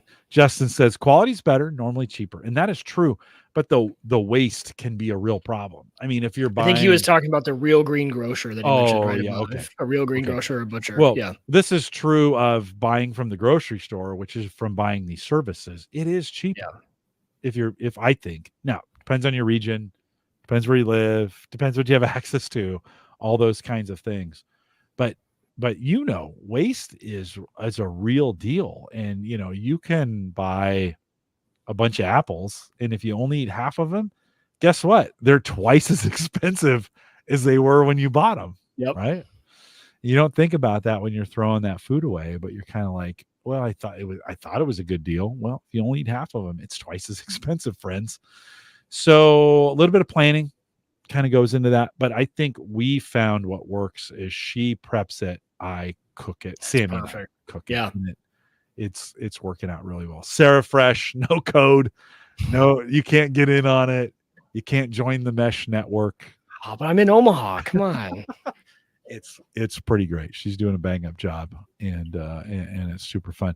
Mike, anything on the horizon you're looking forward to before we wrap this up? Anything you're looking out ahead on? I have been back on the train of self-hosting my life, so I'm sure I'll have some more things for you. There's one that I saved for tonight, but we'll talk about it on a future one. If you're into tracking data about your car and you want to do it a self-hosted way, we'll cover that one the next time I'm on. Okay. Yeah, we'll have to get you should look ahead at a date. Like now that I got you should look ahead at a date. We should get you back on for that. So Mike, thanks for you're the easiest guest on the planet. It's always great to have you on. Thanks for thanks for letting me come on and ramble. No, dude. So you helped me think through, as we're thinking about my my generator setup, as you were talking about it, I was like, okay, yeah, I'm thinking along the right lines. Yeah. I'm going to actually need to drill through my basement wall to get Got it. So I've got a little bit of work to do. It's concrete block, so it's not that hard, type thing. But and you've given me this Meshtastic. It's like maybe now with me, I'd set it up and then I'd do it twice, and you would never use it again. I'd be like, yeah, why do I need this again? And you don't. It's just for fun. Yeah. I don't know. Well, I mean, it would be, when we think about having backup communication type things. Yep. When the storm hit, T-Mobile went down and I lost internet and my phone service for a couple hours. And the T-Mobile was super fast in getting it back. It was amazing how fast that came back. But we were down to LTE. Yeah. It's like, for your whole home, because that's your internet. It is. Yeah. It is. Now, for you, it'd be fun for your family members because you have kids that live across Omaha. You guys might have some fun with it. Yeah. If you did that. Yeah. Justin Simmons nailed it with Lou Blogger. Yeah. That's the name. You nailed it, Justin. We'll talk about that in a future one. I've gone deep. I've been creating iOS shortcuts to feed the API. Oh, there's a lot of fun there that we could talk about. So Joe says, I've been running Lou Blogger Docker container to keep up with oil changes. Maybe we talk about this as a post show or something, because you guys, I didn't know this was going to be, we moved it to the end because we didn't know, but apparently you guys are already fans of it. Let's do post show. We'll do post show. If you're okay. If you are a Patreon subscriber, you'll get the post show in your feed. So hang tight on that. If you're not, it's okay. I don't restrict you from it. Head out to theaverageguy.tv, a YouTube channel. So go to youtube.com/theaverageguy.tv. I think you'll see the logo with the glasses. There's a couple Average Guy TV things going on there. Look for the black logo with the glasses, and you can watch the video there if you're not a regular subscriber and you want to catch the post-show content. Mike, so hang tight 1 second. Let me wrap this up. Remind everybody to take advantage of all the community stuff we're doing in our Discord group if you want to join. And Mike is over there. theaverageguy.tv/Discord. Just ask to be let in. I'll let you in as long as you have a fairly, regular looking account. You can leave us a message on Discord or on over there on Pod page. Head out to homegadgetgeeks.com. There's a little blue icon with a microphone. Leave a 30-second message. And then email me, jim@theaverageguy.tv. Let me know you've done that because I rarely check that email address. Let me know you've done that, and we'll play your message on the show. The AverageGuy.tv platform, both web and media hosting, is still powered by Maple Grove Partners. Christian's doing a bang-up job over there. He's still doing a ton of stuff, and many of you have taken advantage of. He has plans still, inflation-fighting plans, $10. Check it out today, maplegrovepartners.com. We are live every Thursday, 8 p.m. Central, 9 Eastern. TJ is coming back. We've had him on, a couple months ago. Huddleston. He's coming back to chat next week, and I'll be scheduling some more. So thanks for those of you who come out and watch us live. And we'd love to have more of you join us. Big thanks to Justin, Joe, Brian. I saw Ken a little bit earlier, and I saw Tony and Chad. Thank you guys for coming out and joining us live. We'll be back next week. Join us live, 8 p.m. Central, 9 Eastern, theaverageguy.tv/live. Thanks for coming out. With that, we'll say goodbye, everybody. Lube Lager, Mike. They could use a better name, right? It's a kind of sketchy. It's kind of an intriguing name. Kind of sketchy. Yeah. I'm glad to hear some of you use it. And actually, Joe, you are blowing my mind with the idea of using it for my lawnmower. That is genius. I didn't think about to use it for my lawnmower. But so Lube Lager, for those of you who haven't heard of it, self-hosted Docker container, used for tracking mainly service records, repairs, and fuel for your cars, or mind blown, anything really, lawnmowers, whenever you're doing it there. And so I can even share my screen, just kind of show you what it would look like.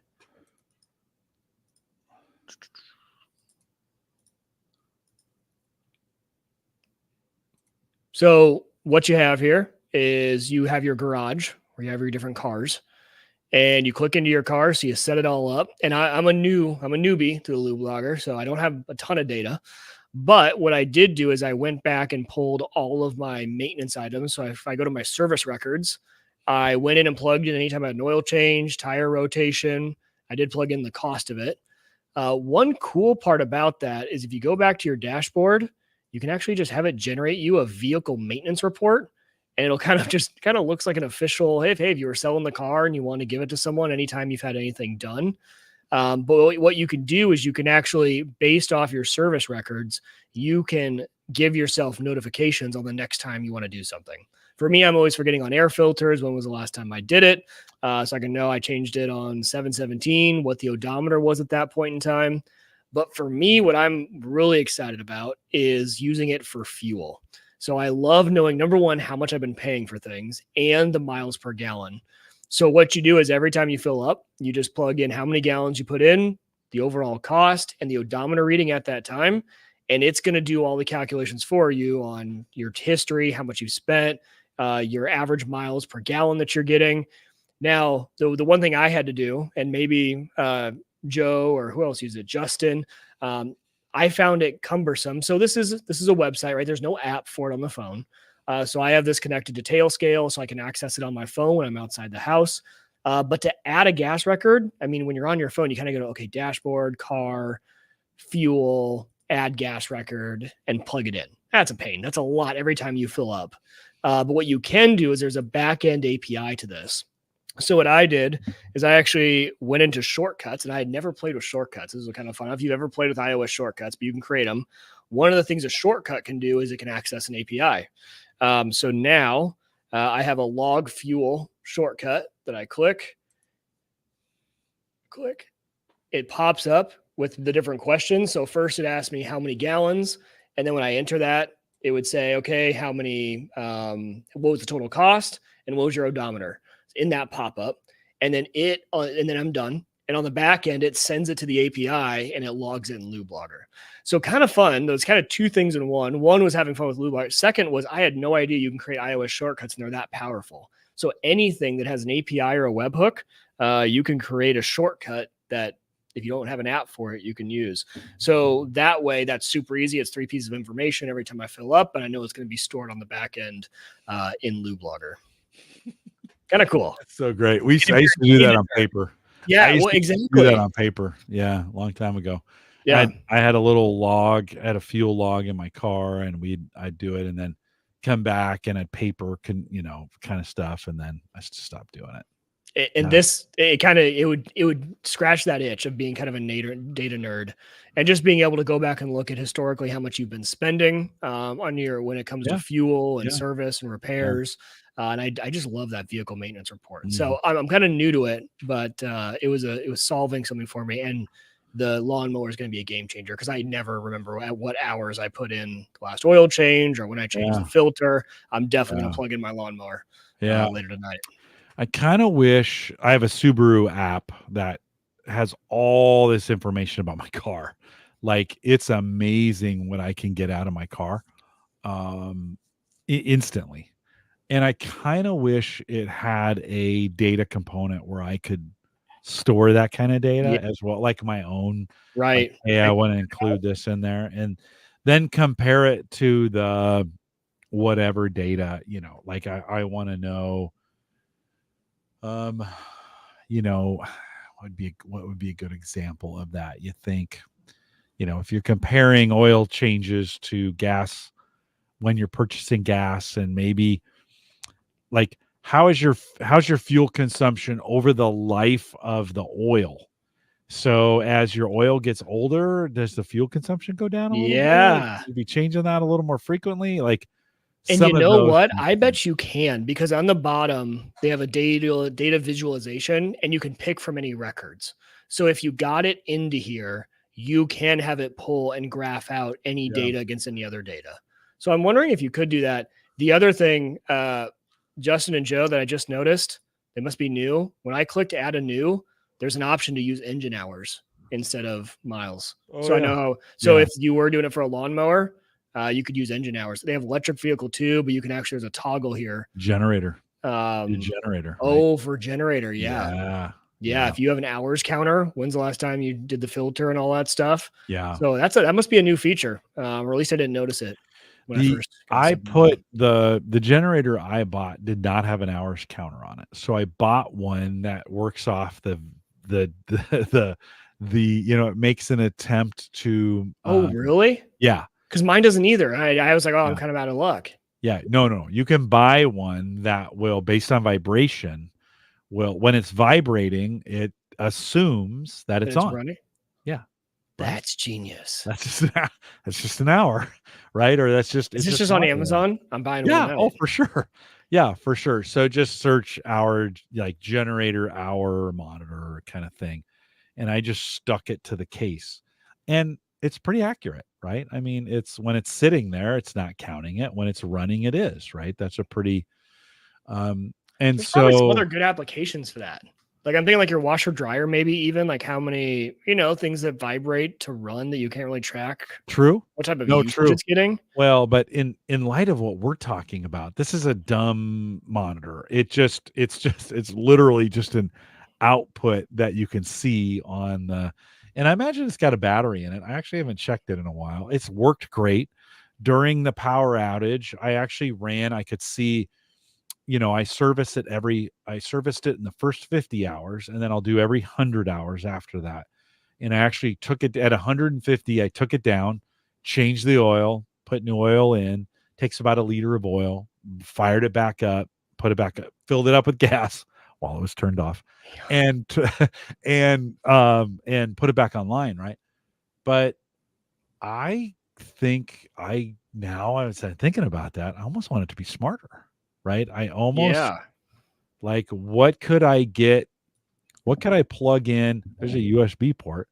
What could I plug in via USB that would also track the hours and give me some information about the power out, the power that's coming out of it? I also I shouldn't say mistakenly, but when I put in this inlet into the house, I put in one of those $15 amp current voltage meters. Yeah. Right. You put around one of them, super easy, put it in. And I know in most cases, I can on average, we were running about 2000 watts and about 5 amps in most cases. I knew that throughout the time from watching it. But then I was thinking, they've got smarter ones, and as I'm thinking about putting this new one in, is that the right time to put in one of these Wi-Fi sensing, Wi-Fi connected meters? Yeah. So that I could monitor it a little bit closely. There's I just looked while you were saying that, because I first thought went through my head was Zigbee. There is a Zigbee vibration sensor. Yeah. So I wonder if you could be sending that data to your home assistant or whatever you wanted. And yeah, that would be a way. Mine's dumb. But it's foolproof. You just go out and look at it. right? It's not running that often that I need anything super smart, but it would be kind of nice. I mean, I'd love to have some more data from, Yeah. I have to I'd look love, into it. even if you think about it, I'm only really using the 30 amp plug. All the other 120s on my generator are open. Just something that connects back home and says I'm on. Like if it connects into the network, if the network can see it, start counting. As soon as you can't see it anymore, stop counting. I don't know. Yeah, I'm sure there's just Well, built-in solutions where you could at buy it. at a But minimum, I would get just a dumb hour monitor that you throw on there that yeah, right, because then you don't have to worry about the technology or it reporting to an API or you missing something, right? It just works. When it's on, it records it. When it's off, it's not. It's super easy. And then thinking about, I was thinking about there's got to be, maybe not, but there's got to be a 30 amp or a 50 amp in between plug that you could. is there? I Did don't you know. look into? Okay, I No, don't I either. So I haven't. thought the same I thing. haven't. No, I haven't looked into it. I was thinking, there's Oh, got to Justin, be. a Shelly's a really good idea. Yeah, you could use a Shelly. I was just kind of looking at. I haven't seen the pros. Yeah, Yeah. at some point though, you got to be careful. You go. There's some devices that can do this, and they're super expensive. And then you're like, but I'm running this generator every 4 years. Right. you know? I like your vibration one. I didn't even know that was a thing. Yeah. Yeah. That's Yeah. great. You could slap that on there, and for me, it gives me some indication of like, okay, I need to change I'm coming up on an oil change. In this case, my neighbor had a tree fall on their um, deck, and it took out their power line, ripped it right out of the house. And I was like, oh, they're gonna need when we come back online, they're gonna need my generator. And I told them, look, as soon as we come back online, I'll wheel my generator to your house. We'll plug you in. You can use it as long as you need it, kind of thing. So I wanted to have the oil changed before I took it up there because I thought, who knows how long it's going to take them. Fortunately, this is how good our OPPD contractors, they weren't OPPD employers. They were actually electrical contractors. And they said, oh, we're not going to bring the actual neighborhood back online until we get you fixed. And so they actually quick repaired their house to get it as good enough until they could, they're still going to need some work. But they got their power installed and fixed so that then they energized the neighborhood again. So everybody'd have power back on.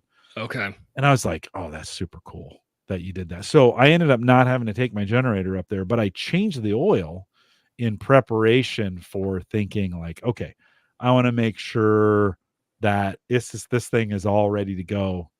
Because it had been sitting maybe a year and a half without an oil change when I had run it, and I was like, okay, I mean, it'll last. That oil will last for a long time. Oh yeah, especially But, synthetic. Yeah. Yeah. But I didn't want it to go. I didn't want it to go too long before. I always worry about the gas. The gas is what goes bad. Sure. Real quick. Yeah. Well, and I use the additives. If it's going to be in there a while, I'll add some of those additives to it that kind of gives it some longevity. And then I try to pull it out once a month and start it just to make sure. You don't want to run it dry, because that adds all its own problems from it gumming up inside of there. But you kind of want to be running it at least maybe once or twice a month or every other month just to kind of keep the lines. Yeah. And fresh. So I have this really nice older gentleman who lives across the street, and he saw me with the generator, and he walked by, and he just happened to walk by when I turned it off. And on my generator, it's just like an off switch, right? You click it and it powers down. And he's like, hey, you want to know the secret to making that last longer? I was like, sure. He goes, let it turn off by turning off the fuel. Turn off that fuel lever and let it just die. Yeah. He goes, then you don't have fuel in the line as it sits for a year. I was like, really? He goes, I swear it's why mine lasts so long. I never would have thought of that. It makes total sense to just let that drain out, and then you don't have fuel sitting in the line, at least. It's or run tank, it every month. That's I'll bring it out from time to time, and I'll run the smoke shack off of it. There you go. Nice.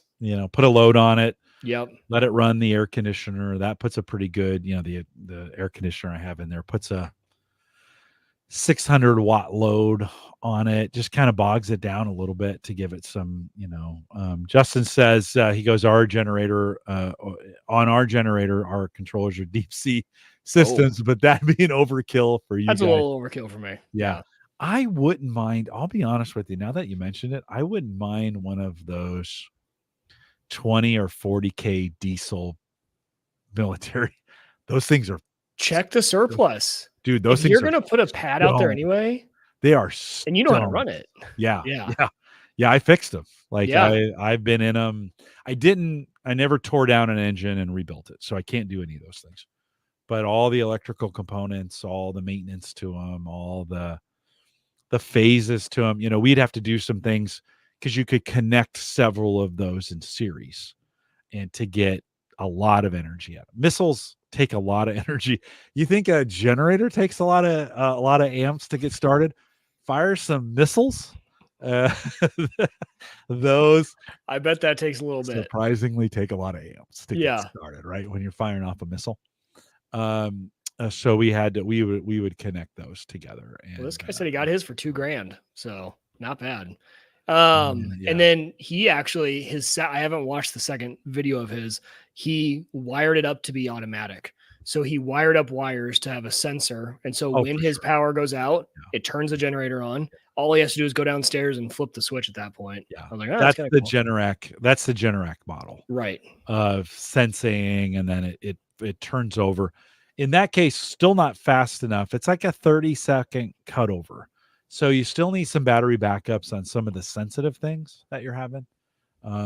Listen, this has never been a better time to use lithium ion batteries, these solar generators, Jackeries, Blue Eddies, EcoFlow, to be your UPS. Never been a better time. Those things are nails. They are just nails in making sure you can power stuff up. So super cool. Justin, thanks for weighing in on all this stuff. I know you're you're in this space, and so it makes me want to listen. No doubts, Mike. I am picking up that 13K generator, and it will be for $1,200. It will be. I'll have both, and when we go down with power, that one will be sitting out in an insulated environment where I can open some doors and turn it on, and it will power the house, most of it. If not all, I think actually with that 13K, I can get most of the house powered as I need it. Certainly we wouldn't use it you're not turning the oven on during the summer. No. Right? Yeah. Go out on the grill. That's fine. But if I can run dude, it's a freaking game changer if you're running. I mean, I had a portable air conditioner and I had a window air conditioner that I bought. I bought one of those new super efficient window air conditioners that thing's freaking amazing for 600 watts. It's amazing. It worked pretty well. Keep it pretty cold. Oh, okay. Yeah. It kept the living room and dining room super cool. Oh, really? Yeah. It's one of those newer ones that kind of makes the shape on the window where it's not a window unit where it comes down on top, but it comes down in the middle. And they're super efficient. Yeah, they have like a U shape in the middle. And they're in the last couple of years, they've gotten kind of popular. To kind of seal better? Is that the thought? Yeah, and I think to make it, you get the stuff that needs to be outside, and the stuff that needs to be on the inside, right? And they're just more efficient. Like they're 35% more efficient than the older window units. Oh, wow. Okay. So to speak. 600, it pulls 600 watts, and I was getting 45 degrees. I took my meat thermometer and I put it on the front there. I got 45 degrees out of that thing. Yeah. You're like, dang, that's not bad. You're kind of blowing my mind because actually that thought never crossed my mind that my basement's really cool already. And if I could just cool one room, that'd be good enough. I didn't even think about a window unit. Yeah. That you just kind of put in the basement, pull it out when you need it. Yep. That probably honestly would have been the same price. How much are those? $400. Oh, see, and I just paid $300 for my soft start kit. Yeah. Yeah. So I could have probably just gone with that and not worried about the whole soft start kit. Wouldn't have got the house. You still might want to go that. You still might want to go that direction. Yeah. And the newer, like I said, the newer air conditioners don't even need them. I don't think. I still got to test that, to be honest. but I was just going off of the specs that they had on there. But the air You're going conditioning, 50 amps, so you might be fine. You'll probably be fine, yeah, I think especially if you think it's actually, down that low already. I think if I'm reading the documentation right, the air conditioner I have, 3-ton, 2 SEER 2, I guess is what it's called, 18 amps is what it pulls at start. I would be And shot, man. Yeah, it probably it's does have. It probably has that technology already built in. it's Maybe. in the Yeah. docs. I mean, I was Yeah. like, Oh yeah. it says amps, Yeah. 18 and point and 0.8 or 0.9 amps running normally. Now the wattage Wow. is pretty high, right? Well, So it's I mean, 1 times whatever yeah, it's 120. you're still pulling some pretty good watts out of that Yeah. thing. So you need to have a properly sized air conditioner. But with those, with a whole house, the amps, like you said, the amps matter in this Yeah. case. Nobody thinks about those. No. These older units, if it's 8 or 9 years old, yeah, you are pulling 65, 70 watts out of that thing. If it's older, it could, like you said, could be 100 amps at start, right? If it's an old unit. Oh, they usually are over 100. Yeah. Yeah. Yeah. Yeah. Yeah. You could Yep. have that. So yeah, so the window unit, which we just left in for now, I'll pull it out in the fall and it'll be the backup for the for the smoke shack when we, and I'll just leave it in the garage and it'll kind of be the summer. The other thing I thought, if you got 1 second, the other Yeah. thing I thought about doing was wiring that thing into solar panels. So during the day, when it's The the heat of AC, the day, the window AC the in the window solar. Oh AC yeah. sits in an open spot in the house and runs on solar power only, right? And so With when like it's an the hot, EcoFlow on it. Is that what you mean? no, well, yeah, you would need some kind of inverter, An but inverter and something that can provide the amps. Because solar, you're only going to get. true, yeah, Yeah. true. Yeah. But it's Yeah. actually its amperage is pretty low too. Like Yeah.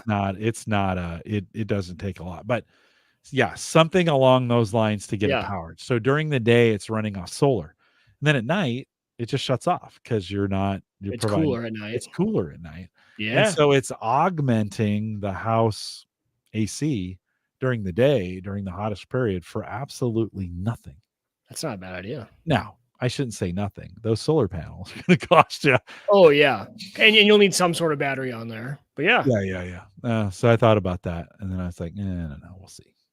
So, yeah, because it's super efficient. 600 watts, maybe 600 Oh yeah. watts. I could run that off the Jackery. Yeah, Yeah. for a while. So, hey, if you guys are joining us live, thanks for coming out, Mike and I. Mike, thanks for giving us 2 hours. Oh yeah. And I Of course. appreciate that. We'll see you guys. TJ Huddleston is back with me next week. Mike, stay around for just a second. Yep. We'll see you guys next week. Take care, guys.